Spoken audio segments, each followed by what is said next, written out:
And I take the case for uploading to be this idea, that C is a great deal better than A.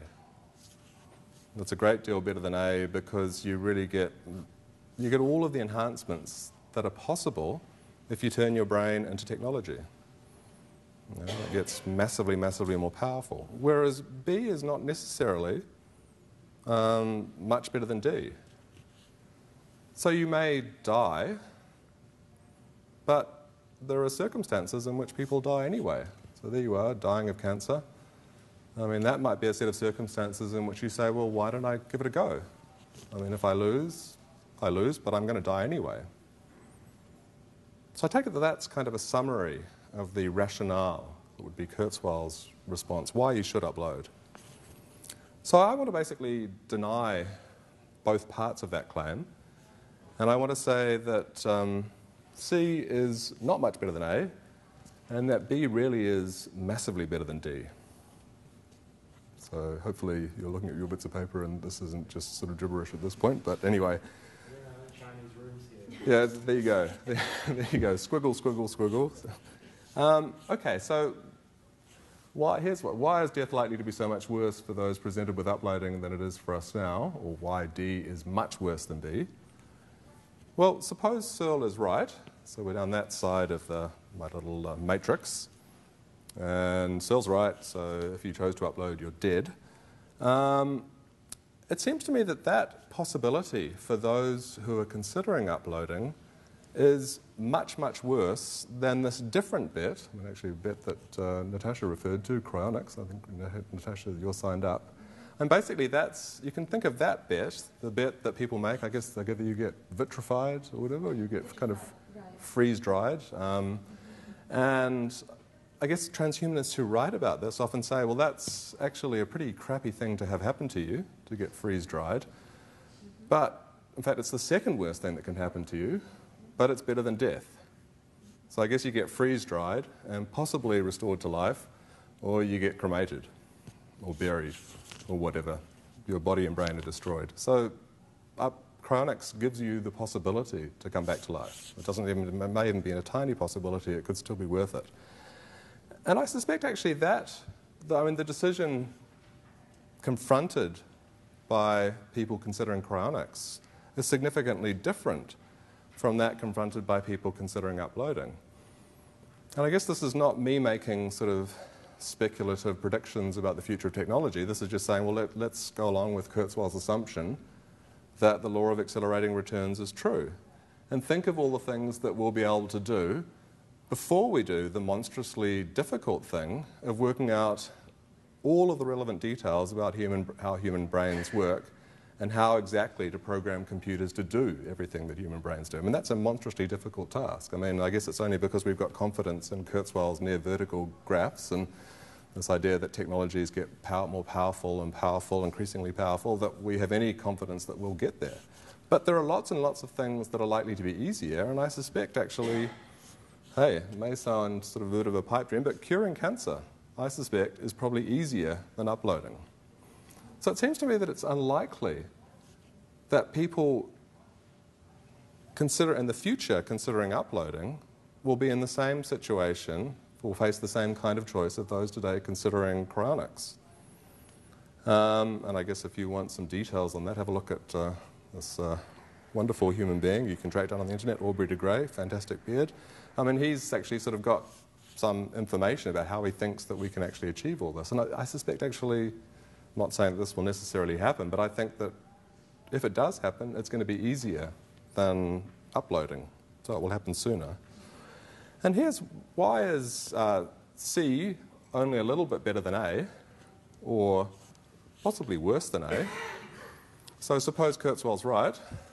There's a massive objective gap between what you can do if you've preserved your biological brain and what you can do if you've turned yourself into a computer. I mean, you can do a huge number of things that you can do, or a huge number. There are things that are thoughts that you can have that you couldn't possibly have if you've preserved your biological brain. So there's a massive objective gap between those two cases. But it seems to me that objective gap doesn't really correspond with the subjective significance, or what it matters, what it means to us. And I guess just to sort of very quickly, here are two lotteries that have the same expected return. So you've got two choices. You could basically enter a lottery and get a 1 in 10 chance of winning $1 million,